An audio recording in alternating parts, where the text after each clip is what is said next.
three ways to avoid depression.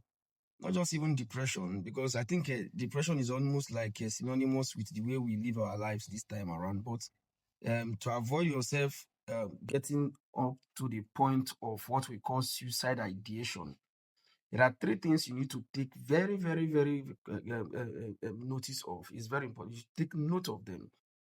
These three things they can damage you if you don't take that, especially considering the kind of society we are living in right now, especially for the young people.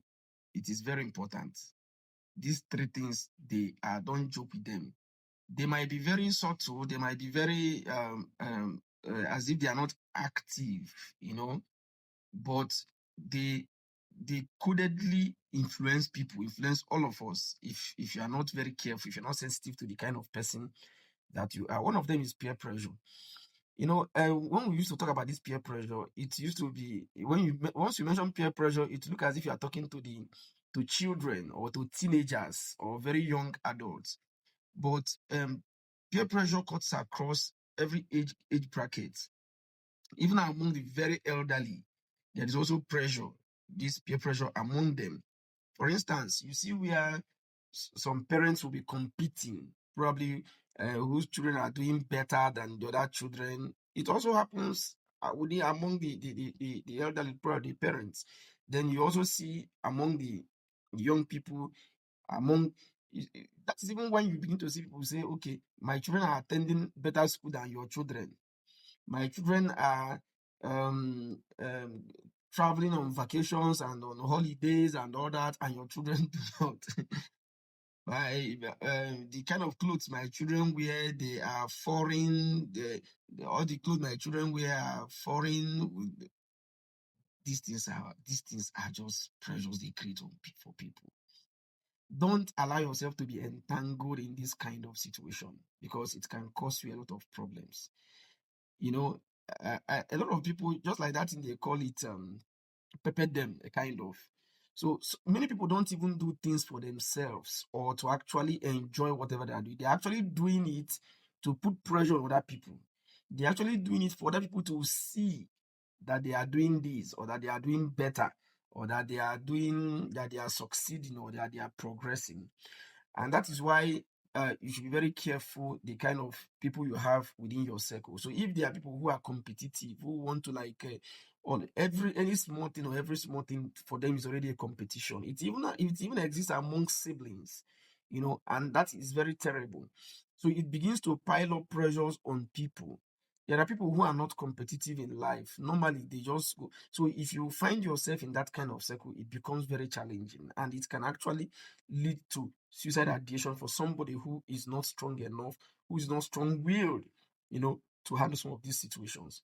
So among your peers, you see people trying to okay, I have done this, I have done that. And in fact, most times when they have an achievement, they are not actually informing you for you to be aware. But at the back end of their mindset, they are actually informing you for you to see that they are actually succeeding. And probably some can be that petty that they might even rub it in your face codedly without you knowing, okay, I'm achieving this, yet you are not. Or I am doing this, yet you are not. I always advise people, as long as you know that you are making your own effort in your own little way consistently. I know it is not easy to look at some of these things and just ignore them. I know. But that is why we encourage people to build up their mental health capacity to that moment, so that a time can come when you can look at some of these things and you just overlook them. As long as you are sure that you are making your own effort in your own little way. Of course, everybody's time pace is not the same. Yes, we may live in the same society that have the same time zone or something, but our destinies are different. So what you get now, I may get later on. I may not even get it at all. So it is good we understand some of these things, and it will help to reduce the kind of pressures we experience, especially among our peers. This is very important. And I encourage people to always look out for people with competitive spirit. If you know that you cannot contain such people around you, please just take clear, just give them their space, just allow them. Secondly, you must avoid people who have entitlement mentality. These kind of people, they can drain you. They can drain you. Like whatever thing you do for them or whatever thing they expect, they attach entitlement mentality to it. These kind of persons, there is nothing you do that will please them.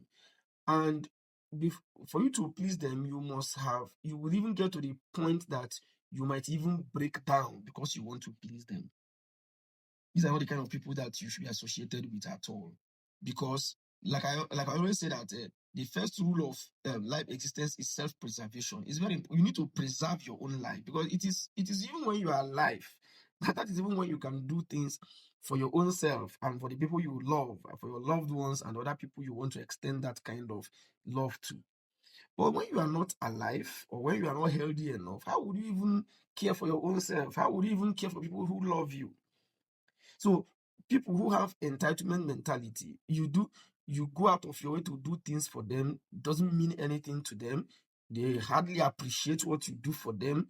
These kind of people, and you keep doing these kind of people they can just create a kind of situations for you that can begin to make you to even consider suicide. And just like we said, that there is no situation in this life that committing suicide should be an option in whatever we do and whatever we think. So if there is anybody or any persons or situation around you that is already influencing you to that point where you are already into depression, or you are about going into depression, or you have even gone beyond depression that you're already contemplating suicide, then it is time to leave that particular situation or to excuse yourself from that particular circle. Then the next one is, of course, we cannot but talk about the influence of social media and every other technological gadget. I said in my other video that if you know that your mental health capacity is not enough to carry the kind of bad news that is being churned out from our different news channels, turn them off. Thank you.